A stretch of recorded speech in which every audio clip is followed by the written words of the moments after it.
तालिबान किस तरह से डेवलपमेंट होता जा रहा है।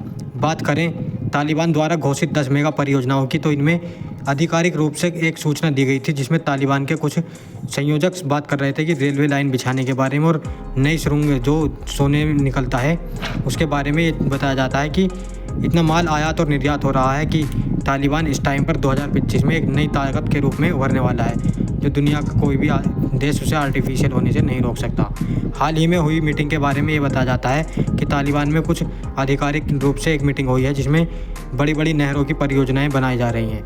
तो दोस्तों बात करें, इसमें तालिबान ने विभिन्न क्षेत्रों में कई बड़ी योजनाएं लागू की हैं। उसमें कई स्मार्ट सिटी बनाने का वादा किया है जिसमें एक शहर KVC के रूप में बताया जाता है। तो मीटिंग में ये बहुत ही ज़रूरी बताया गया है कि एक शहर बनाया जा रहा है जिसका नाम काबुल नया शहर है। राष्ट्रीय रूप से या अधिकारिक रूप से बात करें युद्ध और भीड़ भाड़ की, तो बोझ तले दबे काबुल पर कई लाखों लोग हिंसक में मारे गए थे, लेकिन उसका नाजुक बुनियादी ढांचा चरमरा गया था। लेकिन जिस तरह प्रयोग किए जा रहे हैं और बड़े बड़े व्यापार हो रहे हैं, उसमें 15 अरब डॉलर के विजन के साथ शुरू की गई काबुल सिटी भी बनती दिख रही है। और वहीं पर नए नए प्रोजेक्ट उस पर आयात निर्यात में लागू हो रहे हैं और भारत देश से भी कई रूप से निर्यात आयात हो रहा है। वहाँ से मेवे आते हैं और बहुत बड़ी बड़ी चीज़ें आती हैं। तो दोस्तों बात करें नंबर एक पर आता है उसका निर्यात प्रोजेक्ट, यानी कि सबसे पहले ये निर्यात और आयात में अपनी पकड़ बना रहा है। उसमें कई देशों से इसने सम्मेलन किया है जिसमें अपना देश भारत भी है। वहीं पर बात करें इसमें सबसे बड़ी आर्टिफिशियल रिवर के बारे में, तो बड़ी आर्टिफिशियल रिवर और पाइपलाइन में दिखाई जा रही है जिसे सीवेज सिस्टम भी कहा जा रहा है। अब नए जिलों तक इसे फैलाया जा रहा है। इस नदी का नाम बताया जा रहा है कि कोक नहर नाम है। एशिया की सबसे बड़ी मानव निर्मित नदी बताई जा रही है। ये 285 किलोमीटर लंबी बनाई जाएगी, 152 मीटर चौड़ी और 8.5 मीटर गहरी। यह नहर सिर्फ एक जलमार्ग से ही कहीं बढ़कर होती है।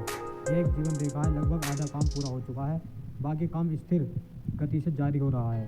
नहर 55,000 किलो हेक्टेयर में कृषि भूमि की सिंचाई करेगी और किसानों को गेहूं का लाभ देगी, ताज़ा उपज उगाने में मदद करेंगी। अफगानिस्तान की परियोजनाएं इसको 10 लाख से ज़्यादा लोगों को रोज़गार भी देने का वादा कर रही है। तो दोस्तों इस प्रकार ये कई प्रोजेक्ट बना रहे हैं जिसमें उत्तरी अफगानिस्तान में एक नई नदी आकार के ले रहे हैं जिसमें दो स्टेपल नहर बंजर जमीन को काटती रहती है। वहीं पर इस नहर की बात करें तो ये 2028 तक अनाज आयात करने में बजाय निर्यात करने के लिए भी पूर्ति करेगी और ये नहर बहुत बड़ी नहर बनाई जा रही है। ये सिंचाई भी करेगी और 10 लाख लोगों को रोजगार भी देगी और भोजन को और नई आर्थिक गतिविधियों से लाभ मिलेगा, जिससे खाद्यान्न की कमी दूर करने के लिए कृषि को बहाल करने के लिए डिजाइन किया गया है। बात करें वहीं पर अब खैरात रेलवे की, तो रेलवे व्यापार के लिए एक जीवन रेखा बनाई जा रही है। अफगानिस्तान के मध्य और दक्षिण एशिया के केंद्र में स्थित है। इसका भूगोल एक वरदान है। खाप खैरात रेलवे ब्रिज लाइन 2000 किलोमीटर लंबी गलियारे में पहुँचाई जा रही है, जो कि 5 देशों में पहुँच रही है। जैसा कि एक फर्स्ट नंबर पर ईरान आता है और अफगानिस्तान, कजाकिस्तान, किर्गिस्तान और चीन को जोड़ेगा। यहाँ तक कि भारत को जोड़ने के लिए भी बात चल रही है, लेकिन इस पर कोई विचार नहीं है। भारत भी संपर्क में आ रहा है कि भारत देश भी अफगानिस्तान से जुड़े। वहीं 2023 में एक बड़े परीक्षण ने साबित किया था कि परियोजनाएं वास्तविक हैं। 17 वैगनों ने ईरान से अफगानिस्तान तक 655 टन रेलवे उपकरण पहुँचा है। यह लाइन अफगान सीमा के अंदर 140 किलोमीटर और ईरान के अंदर 85 किलोमीटर तक फैली हुई है। इससे आयात निर्यात काफ़ी बढ़ेगा और व्यापार को गलियारे खोलता है।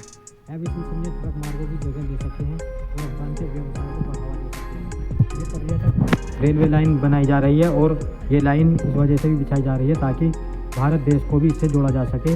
जो कंधार प्रोजेक्ट था उसी को इसका नाम दिया गया था। बताते चलें सोने की खदान भी यहाँ पर खोदी जा रही हैं।